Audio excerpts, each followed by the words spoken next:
Hello, everyone, and welcome back to the Second Look Sports Show, episode 3. We took a bit of a break over the Christmas and New Year's Eve/day holidays to set a little bit of refreshed energy for our group. A few of us, we found out, worked over that time period. I'm sure a lot of us took some time for family and friends and some wild moments in sports, some college football, some World Juniors, and then in the past few weeks, we got back to some of the sports that we know and love, including Christmas Day games. So we can kind of take it all over the place, but let's just sort of set the tone early before we get into topics. Let's just talk a little bit about our break. Spend some time with family, some friends, and like I said, caught up on some of the sports that were going on, even though a lot of the world took a break. So Justin, I think you went back east for a bit. How was your time off, my friend?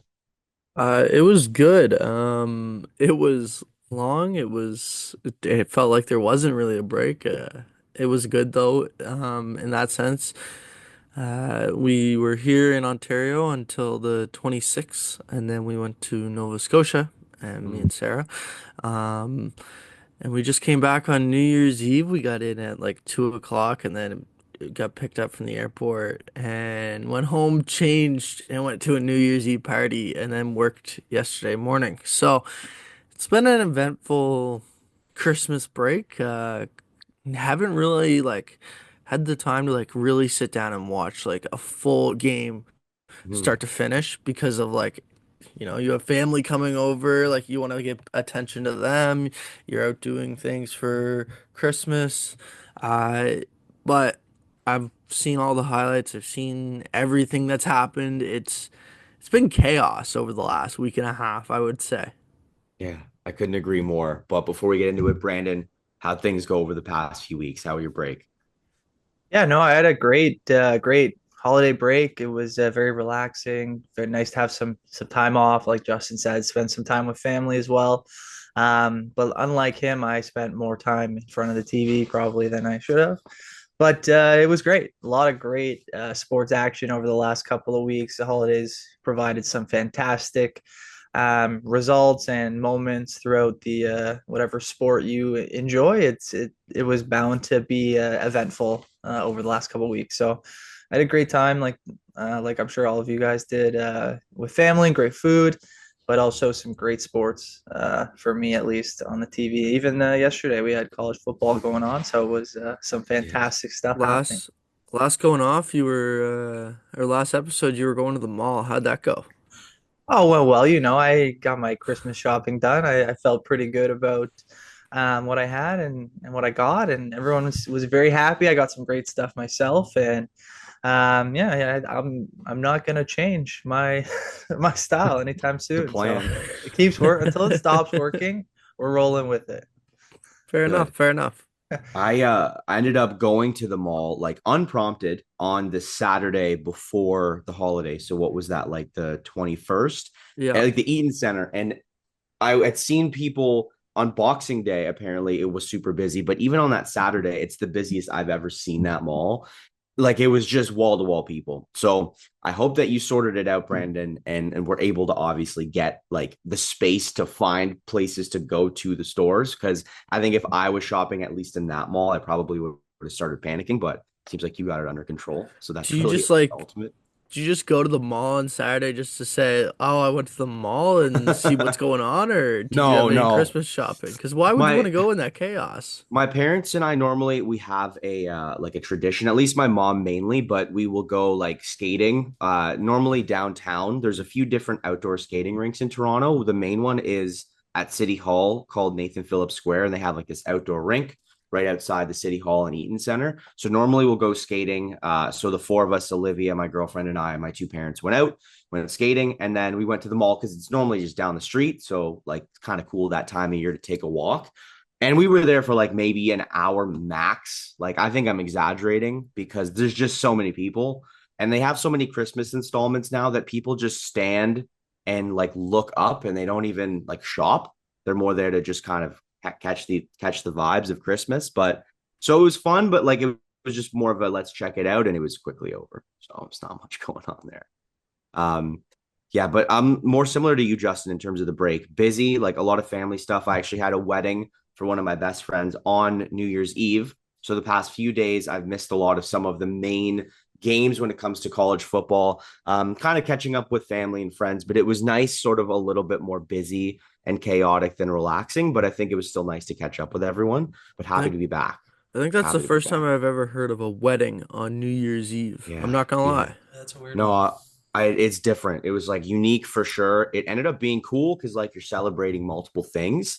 Mm-hmm. Um, but I was saying like it felt better because it was around 11, like 52 when I think they started saying, "Hey, like everyone on the dance floor, it's New Year's Eve." And I was like, I forgot it was even New Year's Eve. I was so Oh, really? prepared because like I had written a speech. I was like in the wedding party, like I was super Nice. dialed into getting it all set that I was like, oh, we can actually have fun now. So yeah, getting back into the groove of things over the past few days. But I think we're going to really jump in because there's a ton of sports on when we're recording here Thursday, January 2nd. And a lot of that really also has to do with some of the countries involved, including Canada, at the World Juniors, where, unlike past years, Canada is actually struggling more than usual. Their latest loss came to the hands of the rival US a couple of days ago, 4-1. Probably a lot of storylines that were picked up from previously in the previous games in the tournament really reared their ugly heads against the US, mainly disciplinary action, sort of keeping their cool from the Canadians' perspective, and really goal scoring at the end of the day. A lot of shots put on the U.S. goaltender and the team itself, but just couldn't get it done. So, where are our thoughts on Team Canada in general and maybe their match this evening, again, when we're recording on the Thursday, the 2nd against Czechia? Maybe Brandon, let's go to you first for this one. Yeah, I mean, you hit the nail on the head. A lot of struggles for the Canadian team. That's maybe a little bit unexpected, not necessarily unexpected. I guess we had our conversations before the tournament about this roster and about what we were to expect. But certainly, against the USA, you're going to have a strong opponent. It's going to be a tough game. Not necessarily a huge surprise that they took the loss there. Maybe the style of play, the way that they kind of took. I think it was they had what seven power plays for the U.S. I think in that game that was a little bit surprising. But beyond that, I think the loss to Latvia was what was really the biggest surprise to everybody. Putting on 50 plus shots, only getting the one goal and then losing in shootout is just the type of fashion that you come to expect for some reason when it comes to Canada Latvia. But I think they're still in a pretty good position to still move on in the tournament and make a semifinal or a final potentially, and or maybe get to a bronze medal game or something. But I think the writing's on the wall that this team needs to do well or they're going to be heavily scrutinized. And I think that's where we're at this point. And I'm just excited to see them take on Czechia and hopefully bring, the best of what this team might have to offer. And that's kind of where we're at right now. And we're going to see, what this team really has in the tank, or if they're just going to kind of continue to play the type of kind of middling style that we've seen so far. But I'm really excited to watch the game tonight and see kind of what happens and if this team can really show that they still have a punch to give. Didn't I say on the last pod, I wouldn't be surprised if they lost in the quarterfinal? I'm still on that. They haven't done anything to prove me wrong. Like, you lose to Latvia for the first time in the country's history in a shootout 3-2. I get the Latvian goalie was on his head and just raised his draft stock mightily in this tournament. But then you go and take 7 penalties and you lose 4-1 to the US. Like, and they're not even like understandable penalties, like, like stopping a scoring opportunity. Like, there was a play that Mitch Marner did the other night where it was like either Mitch Marner takes the penalty or they scored empty net goal. Like, you take the penalty there, obviously. But no, Easton Cowan, a Leafs prospect, took multiple penalties that were just dumb. They were just dumbfounded and they were not great and they costed Canada in the end. Cole Hudson has every right to just like give it to the Canadian crowd because they were honestly trash. They were not good. They did not play a team branded hockey. I really think you have to look at Dave Cameron in this tournament and say, can he coach? Can he really coach a team at this level? Because when you even go back to the selection camp, we're looking at the top 10 picks of last year's draft. Carter Yakimchuk, Zamperik, Beckett Seneca. Like, these guys are left off this team, and it makes no sense. they aren't playing like a team right now either. They're literally playing like individuals that just they don't think about, hey, let's pass the puck. Like watching the Latvia game in overtime, it was horrendous. They would just carry the puck themselves. They'd want to do it themselves and then complain that they weren't scoring. Like I don't know, like if you're just shooting the puck at the goalie like one on one, he's gonna save it most times out of not like most times. Mhm. So why not play like a team? Like they just I think they're putting the jersey on and wearing the Canadian flag and they're not understanding like, okay, I'm wearing this jersey.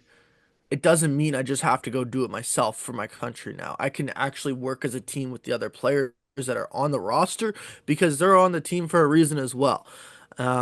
It's just been an absolute disappointment of a tournament. They can't score 5-on-5 goals. They're not scoring with their forwards. Oliver Bonk said afterwards, ask the forwards. I'm not a forward. Like, give your guys some praise or try and give them a bump. Like, I get that you Yeah. scored, but like, just try and give them a bump as well. And then looking at this quarterfinal matchup against Czechia, they did it to themselves, giving them a harder matchup by losing to the States, losing to Latvia, finishing third in Group A. It just it's just hard to think about how this team is going to put together a full 60 minutes where they're actually going to look like a full team playing together. The only person that can actually do anything right now, in my opinion, to drag them to the semifinal would be Carter George.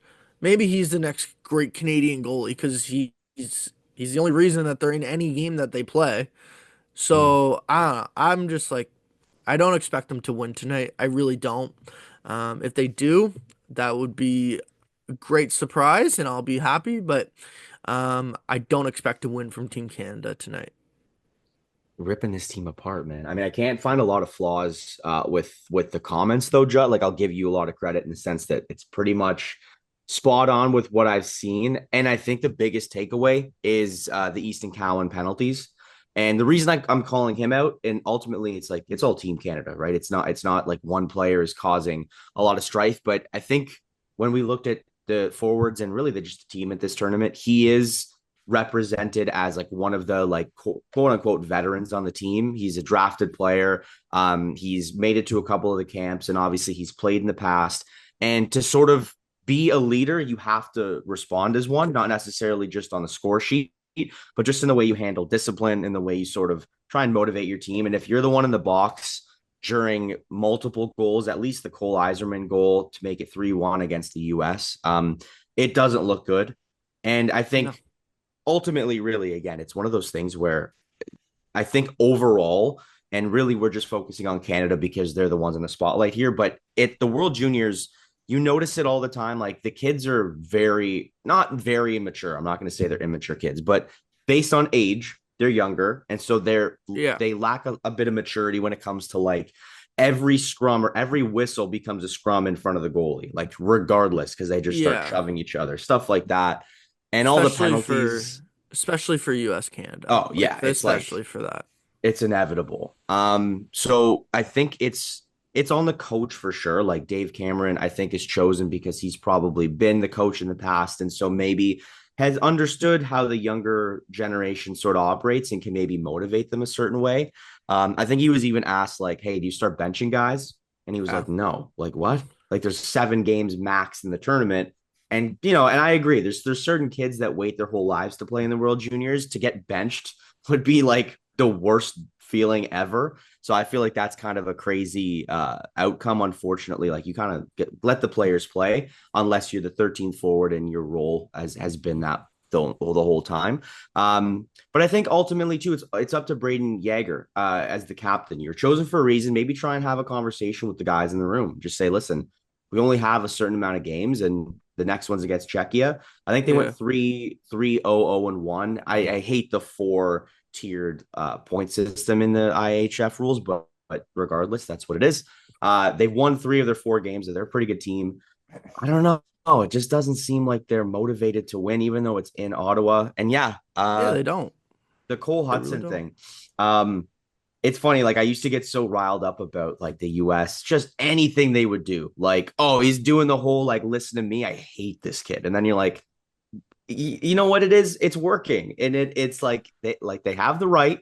That's probably their way of saying, like, hey, like we got to motivate ourselves because we're Yeah, in the other team's barn. exactly. I don't love it, but you know And what? They deserve it. they've won the last 6 out of 8 matchups against Canada in the World Juniors. Like they've That's surprising. dominated. They've dominated Canada. Like they play like a team. They play for the crest. They don't play Mhm. for the person like themselves. Like Yeah. it's just it's hard to watch because like Canada on paper should be good. They just don't want to play like a team. They want to play for themselves and they think, "Oh, I have to be the person to go score 3 goals tonight and lead our team to victory." No, Hmm. you don't. You can Well, I just mean, I think they feel that way too because of the kind of conversation around the whole team. I feel like they probably feel like they feel like the team itself isn't as good as they maybe could have been in the past or has been in the past, or that they've left players at home. So maybe guys feel like they have to pick up the slack. But you're 100%. You guys are right on the money in terms of how they're playing and what they project to do potentially. But I think Czechia should be like I know Justin, you don't expect them to win, but Czechia, I think we all agree Canada should beat Czechia, and then you Hmm. move on from there. The Group B, just because Czechia has a couple wins, Group B was very weak in my opinion. Outside of Sweden, it was kind of a bit of a guess in terms of who was yeah. going to make it into those extra Hmm. those 2, 3, 4 spots. So I would expect Canada to win. Maybe going against Justin there, but that doesn't mean I wouldn't be or I would be surprised if they lost. I wouldn't necessarily be surprised if they lost um, in this game to Czechia, and especially say they make it to the semifinal. That's going to be against a tougher opponent at that point, and then kind of all bets are off. But I don't know. There is something about just it's like you said, they're not playing maybe for the chest. They're not playing as a team, but you can turn that on at any point. And a game against Czechia might be the perfect opportunity for them to do so. They should be expected to win. Maybe they get to loosen up a little bit after that game against the U.S., which is now kind of done. You're looking forward. And there's still a huge chance for this team to come together. And they got, hypothetically 2 games before a potential medal game. And you go from there, right? So you just got to do what they can. And I think there's always a bit of a growing period through these tournaments where teams may come together. They're very fresh and raw. Some of the Hmm. European countries, they know each other a little bit better. Even the U.S. with their development program, a lot of those kids have played together a little bit more frequently than what you see in Canada. So I think it's just an opportunity for these guys to really come together and say if they come together and win this thing, as unlikely as that may be to some people, it would be a hell of a story. And I think it would be something that would help these kids continue to grow and develop in their careers. But at this point, it's hard to tell. You don't really know like you used to. Yeah. Hmm.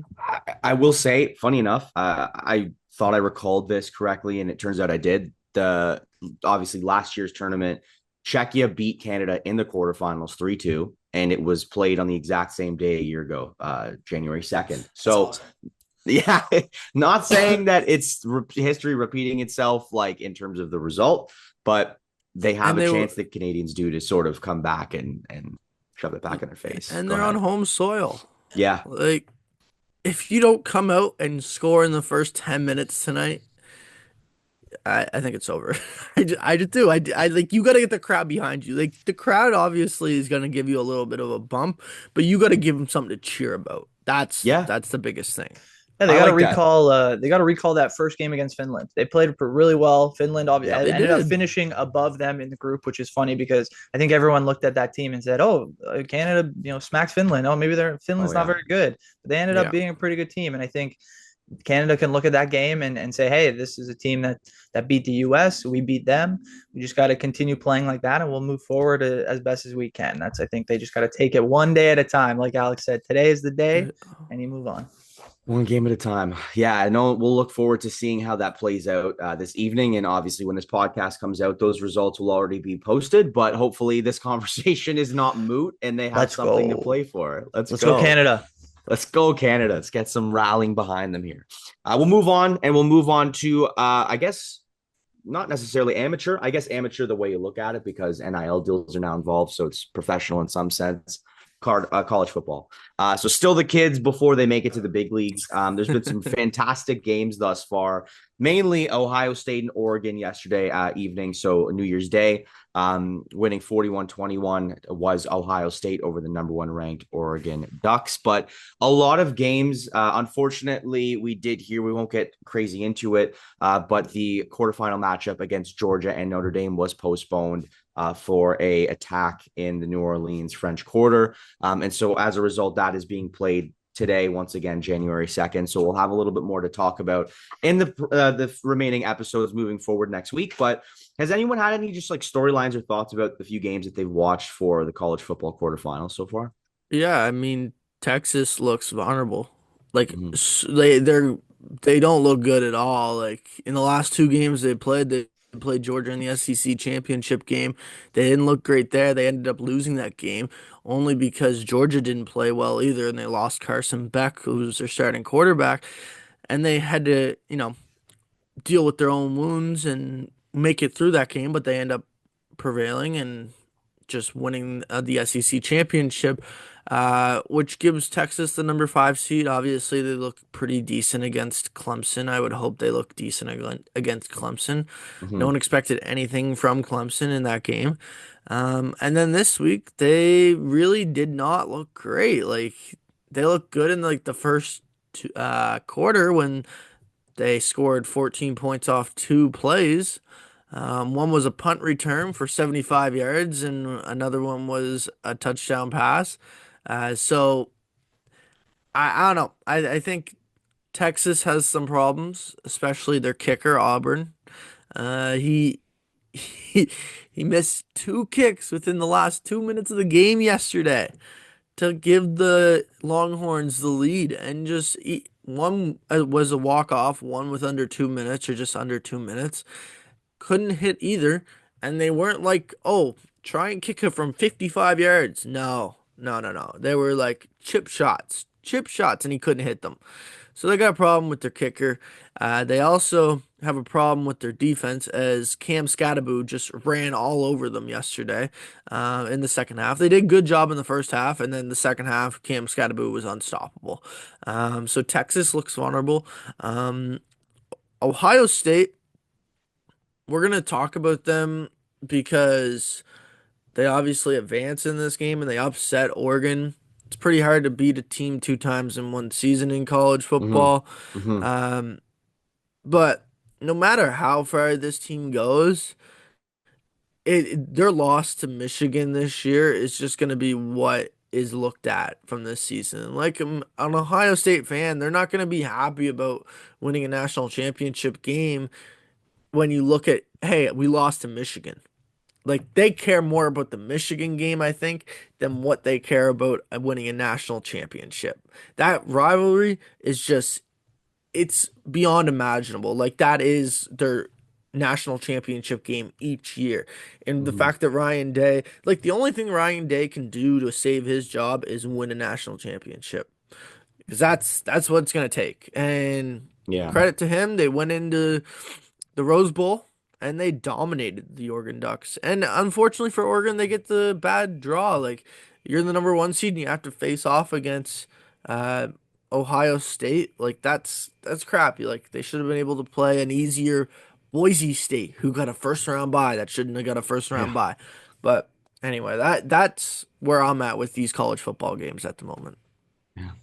Yeah, I mean, Justin, you're not wrong. The way the selection committee kind of decided how these matchups were going to be, I think has kind of probably changed the way they'll look at it next year. Obviously, in the first round, we had so many of those kind of big, dominating performances from some of the bigger schools, and now some of the games have been closer. Obviously, we had the three games so far, and they've been, I'd say, better games in the first round, but still, like there's still something about that Ohio State Oregon game was absolutely just a complete blowout.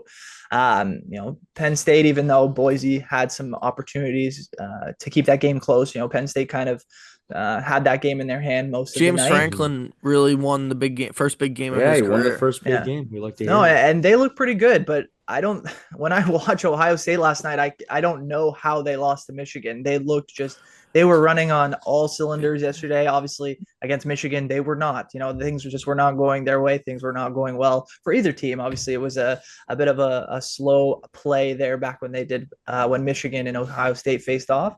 But last night against Oregon, Ohio State saw none of that. They were very much clear. They were Yeah. running on all cylinders, like I said, and they looked like, in my opinion, right now, they look like the clear favorite to win the national title. I Mm-hmm. think um, we'll see what happens with Georgia and Notre Dame. Obviously, Georgia's got its own problems at quarterback, and Notre Dame is the lower seed. I don't think anybody expects them really to necessarily go on a magical run, especially when you look at some of the other teams. But they're a great team, and we'll see them put their best foot forward today against Georgia, and we'll have to just kind of see how it all plays out. But I think if it's Ohio State and Texas in the semifinal, I think Mm-hmm. for me that's an easy play to go the Ohio State route, and then you kind of go from there. Texas kind of got lucky. I think there was a pretty critical missed call in that game last night in the fourth quarter, where the ASU player was hit pretty high and was labeled defenseless. I think that was probably a missed targeting call.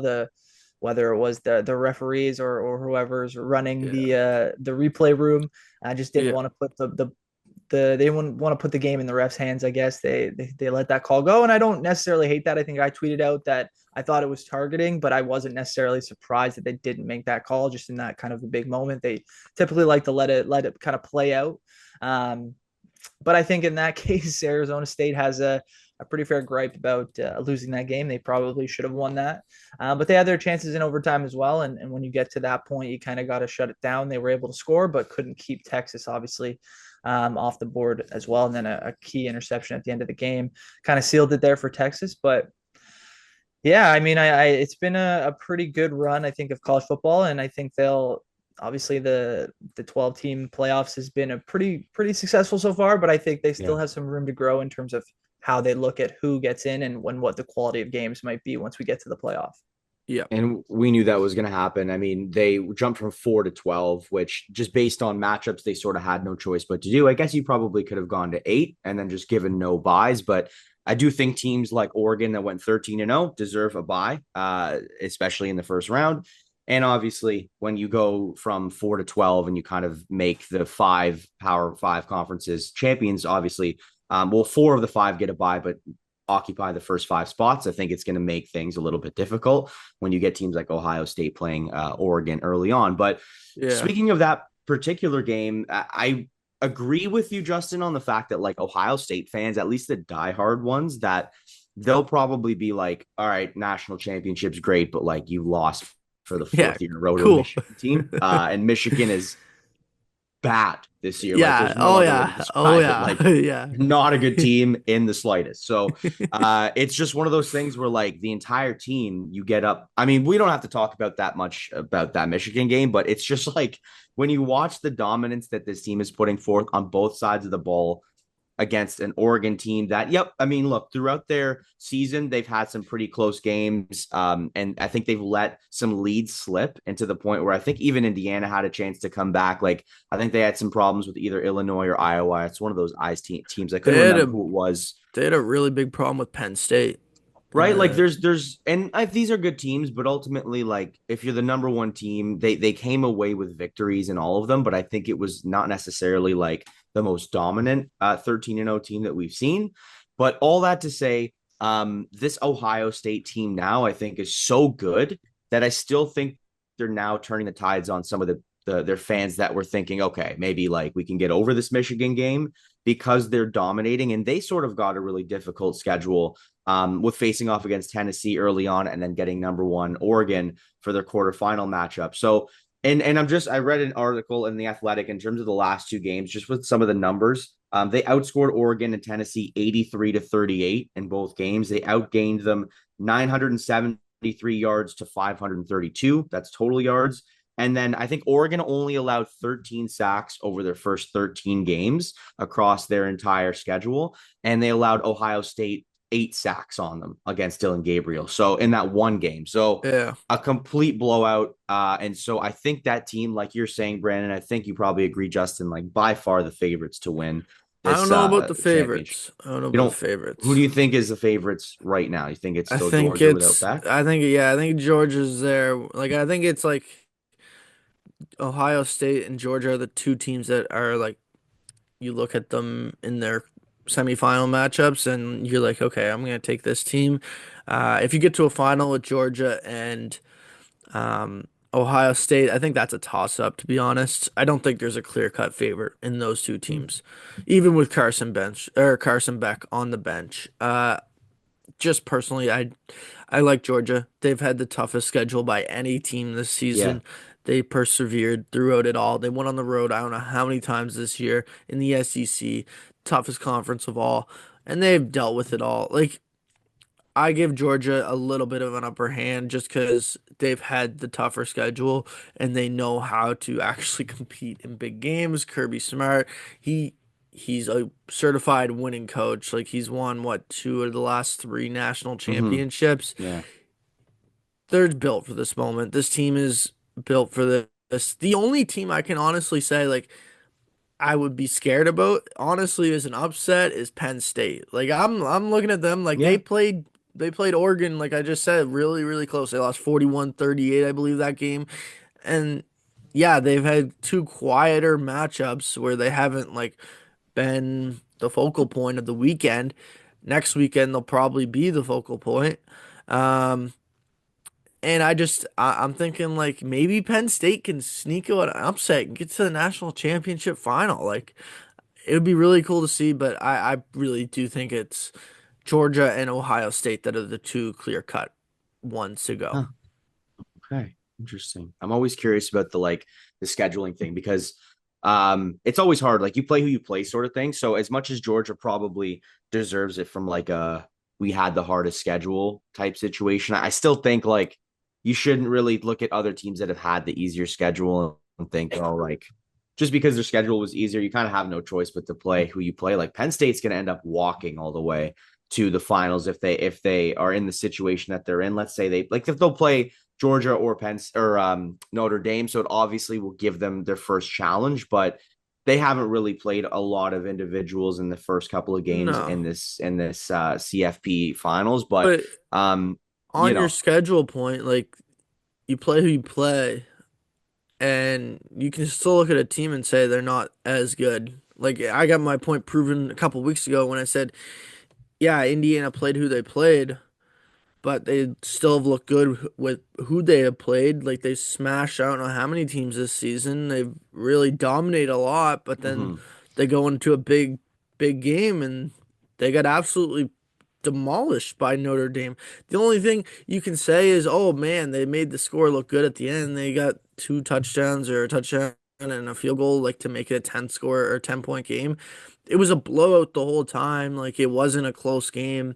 So I look at the schedule thing and I'm like, I understand what you're saying. Like, you play who you play, Mhm. but there's also some teams who you play, and then when you go to play a real team, you're gonna get your kick or it your it teeth smashed in. it Like, it's shows just like it yeah, shows that you played bad teams, yes. So I got you. But yeah, we'll see. I'm pumped.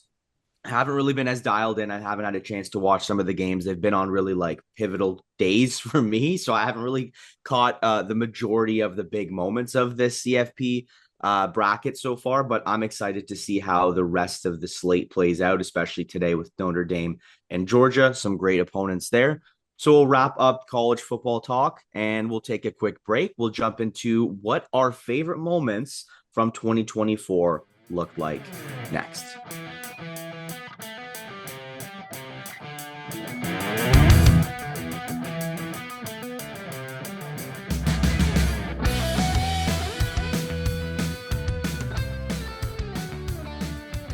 And welcome back.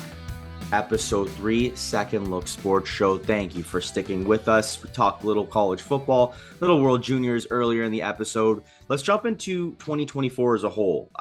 Funny enough, the three of us and our producer Sarah included met less than a year ago during our first class of Centennial Sports journalism program. So there's a lot to get into, and we've had a pretty wild 2024. If I had to speak for all of us, there's so much that's been going on. But I kind of just want to recap, and thank you for Sarah for putting this segment together. Taking a second look, we're actually going to look back on the entire year of 2024 and just maybe discuss our favorite story or moment of the past year as a crew. So let's go to you, Brandon. Any thought that you kind of had that was biggest moment, whether it be a sporting event or maybe personal for the year 2024? Yeah, my biggest kind of takeaway or second look of 2024, I'm kicking it back. They had a great 2023, a great 2024 as well. I'm taking a look at the Kansas City Chiefs. You know, they've been sort of the new dynastic team of the, into the 2020s now, I guess. Where they've got back-to-back Super Bowls, 2023, 2024, beat the San Francisco 49ers back in February of this year to win their second straight Super Bowl. Patrick Mahomes, third Super Bowl for him. He's looking like the one guy to rival Tom Brady potentially and continue to run those numbers up. And they're looking great still in 2024 as we head into 2025 now. 13-1, they're locked in as the top seed in the AFC. And they're one of the few teams that people are picking to get back to the Super Bowl. And I think that I think a potential third in a row. I think the first team in the Super Bowl era to ever do that. That would be quite the way to start 2025 and obviously wrap up the 2024-25 season. So for me, as I was going through some of the stories from this year, every time I found one that I thought was pretty captivating, I would think does this stack up to what the Chiefs are doing? And for whatever reason, I would always come back to say maybe yes, maybe no, but this to me was the story that I kept coming back to. And I think as we look at the continued rise of the NFL and the sports landscape, if the Kansas City Chiefs continue to put championships together and great seasons, we're looking at a team that will be talked about for many, many, many years down the line. Nice. Yeah, just to not people sort of not to hate right now. correct you, but 15-1. You said 13-1, so no one makes Oh, you my bad. like You're no one gets 100% right. Yeah. yeah, no one gets mad at you Yeah. in the comments. Maybe there's gonna Oh be a yeah. comment Please, there. hey, some engagement would be great, guys. Let's go. Yeah, call me out. Like I don't Yeah. care. But yeah, no, you're 100% right. 15-1 in the new 17 game season in the NFL. So they are doing great. One game to go. Obviously, they're going to be maybe looking at 15-2. I know some of the starters won't be playing. Mahomes, I think himself will be sitting on the bench with Carson Wentz under center for the Chiefs. But as I said, they're already locked into that first seed. They're probably playing it safe. And for me, yeah, there are other teams in the AFC that could go to the Super Bowl, but the Chiefs are tried and true. And if you're going to ask me to put my money down on any one of them, I think until they lose, I don't see why you would go against them. So I'm sure other people have other thoughts, but for me, that's just the way it's kind of rolling and the way it's played out. I've looked at every chance to stop believing in them kind of as the season's gone on, but picking up DeAndre Hopkins, their offense looks a bit better than even last year when they were putting it together. It seemed with pieces that nobody thought could do it. And this year, they've got some guys that are back to form or they've brought in and they look great. So I don't, it's hard to bet against them. I probably will at some point, and that will be the death of me, I would imagine. My look back or taking a second look at 2024 would be the explosion of women's sports and especially Caitlin Clark coming into the WNBA. I know Angel Reese, the rookie class was honestly pretty good last year. But Angel Reese and Caitlin Clark are the two headliners from that class. And then Caitlin Clark has just made the WNBA so much better. Like it's just the amount of people that were watching her in college that have transferred over to the WNBA is incredible to see. We're seeing such high numbers in the WNBA now. It's such great progress in women's sports. And it's proof that maybe the best shooter of all time might not be Steph Curry anymore. I don't know. I'm just saying Caitlin Clark is pretty damn good and she can shoot from anywhere and it's just automatic, it feels like. So my taking a second look is looking at how Caitlin Clark has really transformed women's sports in the last year. Because let's be frank, in 2023 there was progress, but like it wasn't anything compared to what we saw last year. Like the evolution of women's sports has dramatically jumped. And you can even throw the PWHL in there, but like Caitlin Clark has taken women's basketball in particular to a whole nother level. Whole nother level. Do Yeah, that's you, a good one. I have a That's a good question, one. Justin. Do What's you up? see Caitlin Clark as a potential? Now, this is obviously different. I'm going to use LeBron James as an example. Obviously, LeBron James had Michael Jordan ahead of him. He was kind of the figurehead of the sport, and then Yeah. became. You see Caitlin Clark kind of falling into that LeBron James type of ambassador of the WNBA as we get Oh further yeah. and further into her career. Yeah. I think so. I think she has to, I think that's something that she has to realize too. Like if they want women's sports to continue to grow at the pace that it is, she has to get in front of a microphone at what and get in and start talking about the game itself and just talk about literally it can be about anything and people would like to hear her talk. I just think the more that she puts her face out there and the more the WNBA can market her it's better for both sides. Like the more revenue she's gonna earn as well. Like it's just it's better. It's more so like you said, like how they marketed LeBron. I feel like it's that, but it's also probably more than what they marketed LeBron just because she is the next biggest thing in the WNBA ever. And she'll probably go down at the end of her career as one of the greatest, if not the greatest players. That's the way they're looking at her right now. Um, and that's the way they looked at LeBron his whole career. They always had expectations. He exceeded them. She exceeded expectations in her first year, especially considering the fact that you literally have no time from the college season ending to the WNBA season starting. Like, she played phenomenal in her first year, and I can't wait to see what she does in her second year, considering she actually gets a full season of rest, or a full off season, sorry. I'm really excited. I think she's going to be a MVP finalist this year. Put that out there for That's a, bold 2025 no, predictions while I don't know looking if back at the that's 2024 one. I don't know if that's a hot take. I feel like she's dominating for a reason, but the only pushback I'll give is that I think Sabrina Ionescu might be one of the best shooters. I mean, she literally took on Steph Curry multiple times. So let's give her flowers as well in Yeah, terms of shooters. Sabrina's a great shooter. I just don't think Sabrina's as good as Caitlyn.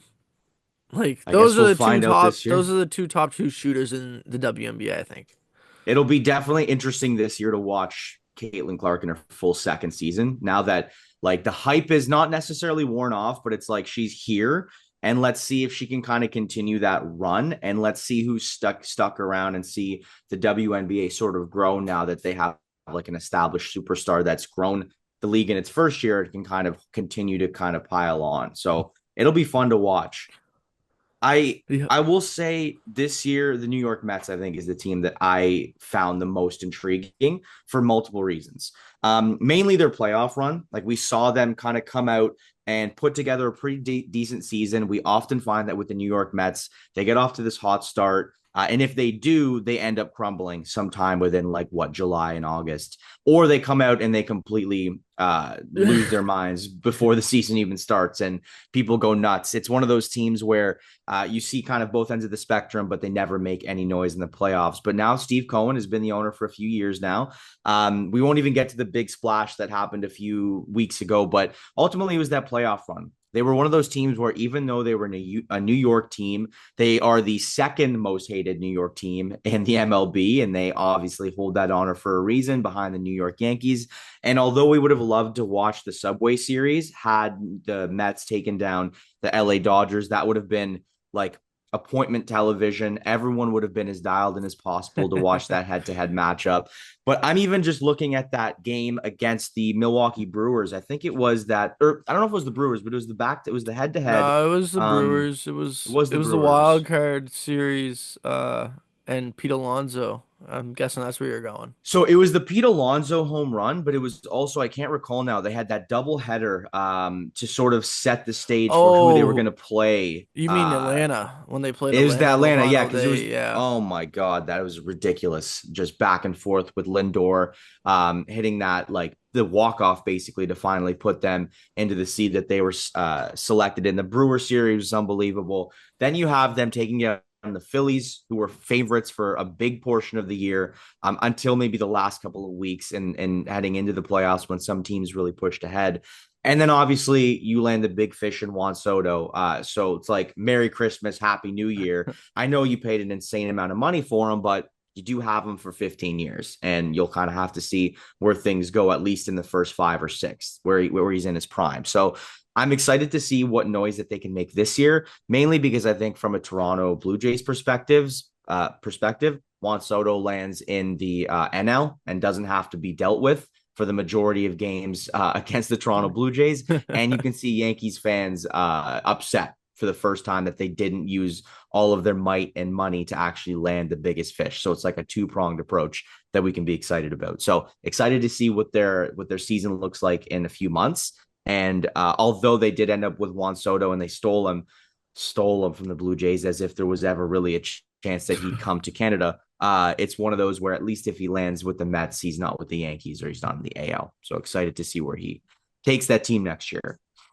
And we'll look ahead. We got a really unique look ahead. We're looking ahead, obviously, 2025, but mainly at the Toronto teams. And maybe what we'll do is we'll decide on a resolution for each of the main 3 Toronto teams. I know there's some more teams in Toronto that deserve a little bit more love we'll get to in the coming weeks, in the coming months as their seasons ramp up, i.e. the Scepters of the PWHL. Well, let's focus now on the Raptors, Leafs, and Jays in terms of one resolution that I think that we picture for them in the next, either wrapping up their season or in the next year or two. So let's start with the Raptors. I think my thought for the Raptors is, weirdly, they should be losing more games, boys. Beating the Brooklyn Nets, great. You got to win every once in a while. But ultimately, they haven't had enough man games with their developing young core to really decide on what they can create. So I guess it's you can look at it from 2 angles. I think it's the idea that you want to develop some of the young players together. Grady Dick, Emmanuel Quickly, Scotty Barnes. They've all been out. And Grady Dick's obviously performed pretty admirably in a lot of the absences of players on this team, right? I think he's taken the biggest step out of all the players on this team. Scotty Barnes has sort of learned a little bit about where his sort of allegiances lie with his skill set and how he can kind of mesh within this squad. But Grady Dick has played admirably, especially with so many players out. RJ Barrett has turned into such a good playmaker, and obviously a spot up shooter when he has the opportunities. He's still developing that role, but obviously you want to see them develop as a group and sort of avoid injury. I think that would be a big resolution, but do it with like an ethical tank, because we really want this team to do well. And if you end up just grasping one of those play-in spots or just outside of it, as we know from sports, that's one of the worst places to be. What are your thoughts on this, guys? I want to see the takeaways here. Brandon, I'll let you go first. I mean, Oh, I sure. have some thoughts, I mean, for me, Alex, you're right on it. They gotta stay in that, bottom 5-ish area in the NBA if they really want to, grab another potential superstar to put alongside Scotty Barnes, who I think we all agree is definitely an all-star caliber player and still has a ton of room to grow. But Grady Dick for me has been a huge surprise. So I think that almost accelerates what you've got. You've got Quickly came back last night, played a great game. He looks like he's ready to help them continue to get better as well. So you start putting the pieces together. And while Alex said they haven't been healthy, they look like they have a number of pieces that will help them continue to get to where they eventually want to be, which is, again, competing highly in the Eastern Conference. It's not simply making the play in or making the playoffs. This is a team with Masai Ujiri who has consistently wanted to be one of the better teams in the NBA and not just kind of live in that kind of middle. So I love where they're at. It's not fun to watch every game as it's been in the past with the Raptors, but they're in that spot right now that you kind of got to be in. You don't want to be stuck in that kind of area of no return. You're kind of stuck getting no better every year, and you're trying to get better, but you can't because you're not picking in the spots that allow you to. Right now in the NBA, there's a bit of an issue with trades and cap space with the new CBA, so it kind of leaves you in a spot where you may not be able to make any significant moves. So I like where they're at. Good, nice little win last night to break that, I think, 11-game losing streak. So yeah, I think we'll see more losses in the Raptors' future this year, and hopefully towards the later end of the year, maybe that will translate into some wins. Yeah. Um, I agree on the most part, or for the most part. You definitely have to continue to lose games in 2025. But one thing I think you have to really think about if you're the Toronto Raptors, and more so the front office in 2025, is Darko Rajakovic the guy for the future, or is he an in-between coach? Because like you can lose games, like, and we're talking like you prefer them to lose games this season, yes, but there's also like compete level and stuff. And losing by a franchise record 51 or 54 points the other night, I forget what it was. To the Boston Celtics on New Year's Eve, that's just not competing. And that's just to me that's losing a team. And some nights they look great. Some their compete level is great on some nights, but a lot of nights it's just not there. Like it completely dies out in the fourth quarter. I don't know if his messaging is getting to the players. Personally, I also look at the fact like he's hasn't really had any of the core guys like as a group or like all of them together playing a lot of minutes. Like it's unfortunate that that is the circumstances for him, and he's had to work with just gluing guys together at certain points. Mhm. Um, but I really think like the organization has to think about, is this the guy that we want the future to be with? Or is he just a middle guy that was to get us through these couple of years of really losing and getting high draft picks? Um, but yeah, that's where I'm at with the Toronto Raptors. I really don't see a reason for them to start winning. But I think Darko Darko's seat might not be hot, but I do think it's like you got to think about long and hard. Is this the guy that you want to lead your team in the future? Yeah, when they brought him in originally after Nick Nurse left, that was Yeah, kind of my original thought of like, I'll be honest, I wasn't like very familiar with him as a coach or as an individual in general. yeah, And I was thinking, okay, maybe this is just like a filler role, right? Like you have a guy that comes in, it's like a Dave Hackstall in Seattle when Seattle became a team in the NHL. This guy's not going to do anything. Now, Dave Hackstall did have some success, and Darko is given the cards that he's dealt. So it's understandable to see where they're at.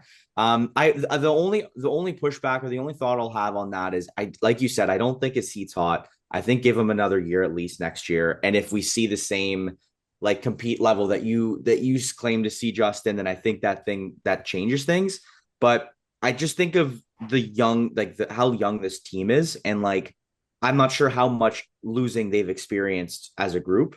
And so when you're that's true. losing these games and they're young, it's like, okay, I don't really have the veteran presence to sort of put my best foot forward and try and win. Whereas I think if you have more veterans on the team and you're losing, it sucks, but you're like, this cannot fly. Like, I'm not going home to my family every night. Just like, I mean, I'm not Kawhi Leonard who I can just turn myself off and like I'm a robot, so I can just literally go to sleep until the next NBA game. I actually have to kind of live my life and then walk around the streets of Toronto. And so I think my point being is that they're so young, and I feel like maybe we give them a little bit of leeway because they just like don't know really how to lose, and so they're kind of learning as a group. And it's sort of hard maybe to build, and I'm not in the locker room, obviously, but I think it's hard to build like that leadership core and like the win mentality when you don't have those guys in the lineup every night. So you're sort of scrambling. So I think just give him a bit of leeway, but I can see your point. Like, is this the guy for the future? Or is this just someone who's kind of filling the role until we have a healthy squad and we have so those draft picks that are turning into superstars? Yep. Yeah, it's Yeah. a fair point. The Leafs, the Leafs. It's weird. They're a good team, obviously. But they like the Leafs can always improve every single time. You obviously saw like an Anthony Storlars go down, and the team completely panicked. Well, no, the fans completely panicked. Everyone was so confident. Everyone was so confident about the goalie Uh, situation. Number one guy goes down. Oh my God, we got Matt Murray back in the fold. Um, but maybe what do we think this team needs? What's the biggest resolution for the Leafs moving forward? Justin, I think Brandon started the last one. We'll go to you and then we'll get Brandon's thoughts here. Obviously, the correct answer is third line center.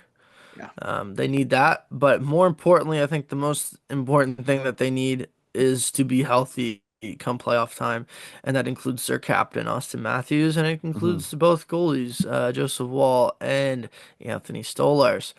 I if they're healthy, I think they can really go far. Like I really do. I think they have this is the best team they have, best team defensively that they've had in a while. Like Chris Tanev just eats pucks for days. Um, and Oliver Ekman-Larsson's looked great on the back end as well this year. I Yeah. just I think health is the most important thing for this team outside of getting a third line center. Yeah, I think that's become very clear as we've continued to watch the Maple Leafs this season is that one is that yes, goaltending is very important, and when they have two of their healthy goalies ready, they look like they could be one of the best tandems in the league. But regardless of that, if Austin Matthews isn't healthy come April or May, does it all really matter? And can they beat some of the best teams in the NHL without him? On some nights they look like they can, but on other nights I think most people understand that without one of the best players in the league, it's going to be really really hard to win a couple rounds or more in the playoffs.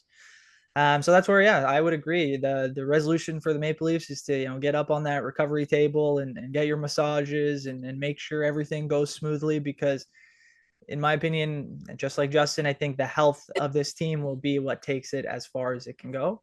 Um, but that's not to say they don't need pieces. A third line center, with if you Yeah. have Matthews in there, a third line center is probably exactly what they need. I've been on the horn saying they still need a sixth or seventh defenseman. I am not necessarily the biggest Okay. fan of a guy like Connor Timmins. I don't think in the playoffs he necessarily fits into what they're going to be trying to do. So I'd love to see them upgrade and get another, big stay at home kind of defenseman for that third pair. But beyond that, I think Justin, you're right. Like they have most of what they need. They look like on their best nights when they're all healthy, they could be one of the best teams in the NHL. And it'll just come Yeah. down to the way the circumstances play out, whether that's health related or just whether they get a matchup or whatever the first couple rounds of the NHL playoffs look like. The Leafs are going to be there, and they might be division champs in the Atlantic. They might not be. It'll just kind of come down to what the situation is when we get to April, and the Leafs just got to put the pedal to the metal because no matter what happens, nobody's going to be letting them off the hook. This is the year where if it doesn't work out, you've made so many changes already. It might be time to make a more significant change. We'll just have Oh to yeah. see how it all plays out, but maybe the injuries will give them another excuse to say, hey, we couldn't do it this year because of XYZ. So we'll just see how it goes. But I like where they're at, and it's just continuing to build on that and trying to get healthy and ready for the playoffs when we eventually get there. Yeah. Last tidbit before we go on to the Jays. Just just sign Mitch Marner. Just do it. Just do it. Sign Mitch. Yeah, that's a You're that's a just whole throwing other a 2025 thing, yeah. and I think we'll Yeah. be a lot further into 2025 before we see any kind of resolution on that. But you're not wrong. Get him signed. At some point, whether it's now or as after the playoffs, like he's shown what he can do, and I think if he wants to be here, they should try to get it done as best as possible, and maybe not give him everything, but Give him there's 13 and a half. there's got to be a number that works for both guys. There's got to be, and I think 13 and a half. we'll 13 and a see what half for happens. 8 years. No numbers coming from me. I don't even. I'm not even Yeah, getting into no that. numbers. You're throwing fuel on the fire with that whisper, Justin, sign him That's right. because there's so much into it, I think, but we're on him and we'll move on to the Jays in a moment. But the one point I was going to make was the resolutions we need to see Mitch Marner continue this play in the playoffs. Like, whether it's contract, no contract, he needs this level of play in the playoffs. We have not seen it. We've seen what an average player of Mitch Marner's caliber could do in the playoffs, but that's not what he brings to the table. He's completely dominating. Like there's no argument to say that he's been playing bad this year, Oh, defensively, offensively. is there Um, any argument to say that he's not as good as William Nylander right now? Or his whole no, career? he's been Oh playing yeah. unbelievably this year. There's Yeah. no question about it. No Yeah, question about it. he's not even close to William Nylander. I I mean, think this series I'm not easily, one to really easily compare that one to level. one, but Nylander's played fantastic the last couple of weeks as well. Like he's Mm-hmm. leading the team in goals. He looks like he's kind of found that mojo again with Matthews out. Again, I'm not comparing one to one because they're completely different players, and I think Marner Yeah. has shown that he is in that upper echelon of especially in terms of playmaking and skating and ability to kind of be all over the ice. I think he is kind of a one of one type of player. But that's not to say that William Nylander's not been fantastic too. Like I think if not for him, the Leafs would be in a much more difficult spot, kind of a more contentious spot where people would be looking at like, can this team score without Austin Matthews? Can this team compete with some of the better teams? We saw Nylander make a fantastic play behind the net on Tuesday to get the puck to David Camp. He's elevating other players as well. So I think you Mhm. kind of have to give him his props, but I won't disagree that Mitch Marner is looking like an all-world player at the moment this season. So Yeah, it's gonna be really interesting to see how the sort of standoff between Marner and the front office plays out. But really, we'll just have to see come closer to playoff time what things look like for this team. But everything, third line center, even a sixth or seventh defenseman, Mitch Marner in the playoffs. It's all gonna be interesting to see. In terms of the Jays, is it is easy to say that the Toronto Blue Jays just need hopefully they unwrapped a new front office for Christmas and into the new year, or is that just like a ridiculous thing to say while we still have Vladdy unsigned? I don't know. There's so many different ways It's to go. just Everyone's upset with this with the way that the season is played out. What is the biggest resolution that this team needs? I think if we had to pick one for 2025, palm trees. palm trees. Yeah.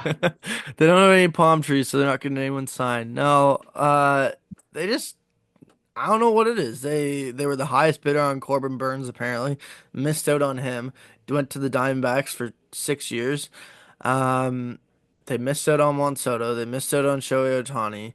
At least they're at the table, but that's not what people care about anymore. They care about signing these guys. Like, That okay, arguably, I think, cool. makes it worse, Justin. I think it Yeah, makes it like, worse that they're in on everyone. Like, just I'd yeah, rather you not be in on everyone and just tank if you're gonna do it that way. Just show your true yeah. colors.